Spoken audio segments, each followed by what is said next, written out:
नमस्कार प्रिय दर्शकों, आज हम ज्योतिष के कुछ मूलभूत सिद्धांतों के बारे में चर्चा करेंगे। सबसे पहले तो किसी भी ज्योतिष की पकड़ ज्योतिष फलादेश पे सिर्फ 90% है। 10% पावर ईश्वर और आध्यात्मिक शक्तियों के हाथ में है।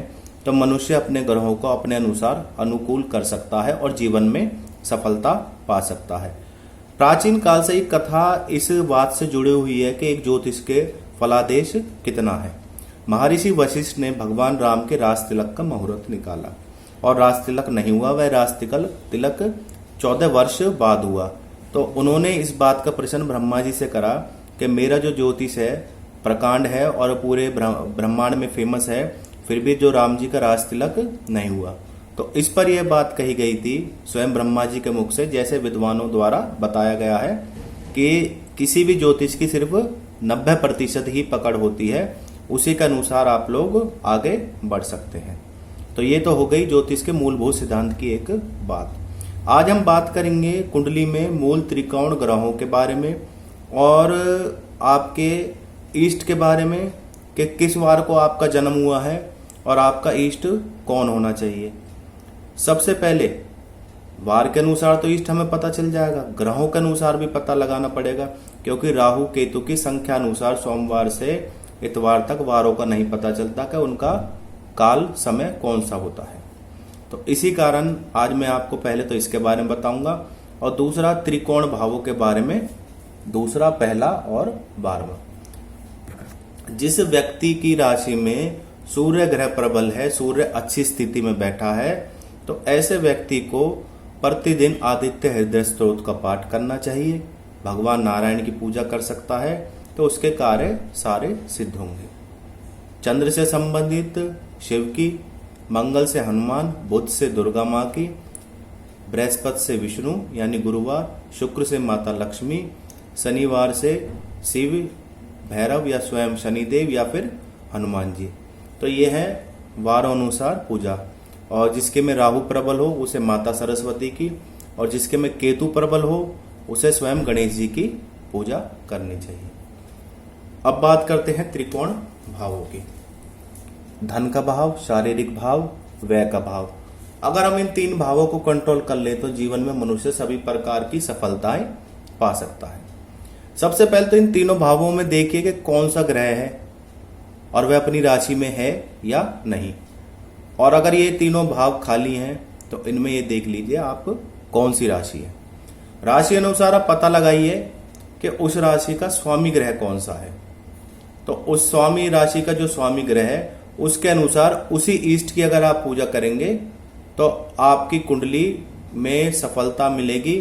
अर्थात कहने का अभिप्राय है जीवन में धन संबंधित आप और शारीरिक संबंधित और जो सबसे मूल चीज है जिसके बारे में हम बात नहीं करते, आपके खर्चे कंट्रोल होंगे। जो आप खर्चे करते हैं वो आपके खर्चे कंट्रोल होंगे। तो इसमें यह है कि जो 12वां भाव है उसमें आप सबसे पहले 12वें भाव से संबंधित मूलभूत उपाय क्या हो सकते हैं। 12वें भाव से जो मूलभूत संबंधित उपाय हैं इसके अनुसार या तो आप उपाय करें, पूजा करें, मंत्र का सहारा लें या उससे संबंधित अन्न का या वस्तु का दान दे दें। और ऐसी चीज को दान दें जिससे मतलब अन्न से संबंधित हो, चिड़ियों को खिला दें, और गाय से संबंधित हो, गौ माता से, तो गाय उनको भी आप कुछ खिला सकते हैं। बाकी जो भी उपाय हैं आप जरूर कीजिए जिससे आपके खर्चे कंट्रोल हों। तो अगर आपके खर्चे कंट्रोल होंगे 12वें भाव से संबंधित उपायों से तो जीवन में धन ऑटोमेटिक अपने आप ही जुड़ने लग जाएगा। अब बात कर लेते हैं लगन भाव की। पहला सुख निरोगी काया। लगन भाव में देखिए कौन सा ग्रह बैठा, अगर नहीं बैठा तो राशि देखिए, फिर राशि अनुसार ग्रह देखिए, ग्रह का स्वामी देखिए कौन है। पहले राशि का स्वामी देखिए ग्रह कौन सा, फिर उसके ग्रह अनुसार देखिए कि आपका इष्ट कौन है। तो शारीरिक कष्ट मनुष्य के दूर होंगे और वह प्रबल होगा। जिसका पास निरोगी काया है उसके पास सब कुछ है। अब बात कर लेते हैं दूसरे भाव की यानी धन भाव की, जहां पे व्यक्ति धन के लिए अपना पूरा जीवन निकाल देता है। तो धन से संबंधित उपाय जरूर करें। धन से संबंधित उपाय जैसा कि मैंने बताया, राशि से संबंधित या ग्रह से संबंधित जो भी ग्रह है या जो भी राशि है उससे संबंधित उपाय जरूर करें, तो आपको लाभ होगा। तो मात्र इन 3 भावों को आप अगर कंट्रोल करते हैं तो जीवन में आपको सफलताएं हासिल होगी और हर प्रकार के सुख आप भोग पाएंगे। अगर इस विषय को मैं ज़्यादा बताऊंगा तो ये विषय बहुत लंबा खिंच जाएगा। जो ज्योतिष के थोड़े बहुत जानकार हैं वह मात्र इतनी ही बात से पता लगा सकते हैं कि इन भावों में कौन सी राशि है, राशि का स्वामी ग्रह कौन है, ग्रह से संबंधित देवता कौन है, तो आपका काम हो गया। और अगर यहाँ कोई ग्रह बैठा है तो उस ग्रह का से संबंधित देवता कौन है। मात्र इतने ये 3 उपाय करने से ही आपको लगभग कुछ ही समय में सफलता का अनुभव होने ही लगेगा।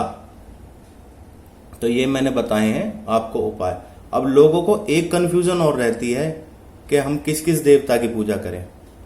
ये कोई कंफ्यूजन नहीं है। आप जिसको अपना इष्ट अपने मन से मानते हैं वहां अपने श्रद्धा भाव को मत खोइए और अपनी जो पूजा है, जो उपाय से संबंधित है, किसी देवी देवता से संबंधित है, तो उसको कीजिए। अपने इष्ट पे, अपने गुरु पे अपना ध्यान आप परमानेंट केंद्रित रखिए, वहां से अपना ध्यान मत हटाइए। अगर हम माता लक्ष्मी का मंत्र पढ़ते हैं या फिर माता सरस्वती का मंत्र पढ़ते हैं, किसी भी देवी देवता का मंत्र पढ़ते हैं, तो यह जरूरी नहीं कि उस देवी देवता की तस्वीर या मूर्ति सामने रख कर ही पढ़ें। आंख बंद करके उससे संबंधित मंत्र का आप पाठ कर सकते हैं। तो ये मैंने आज आपको ज्योतिष से संबंधित कुछ ऐसे मूलभूत सिद्धांत और आसान उपाय बताए हैं जिससे आप धन भी इकट्ठा कर लेंगे, धन के खर्चों पर भी कंट्रोल कर लेंगे और निरोगी काया को भी आप प्राप्त कर लेंगे। आपका दिन शुभ रहे। धन्यवाद।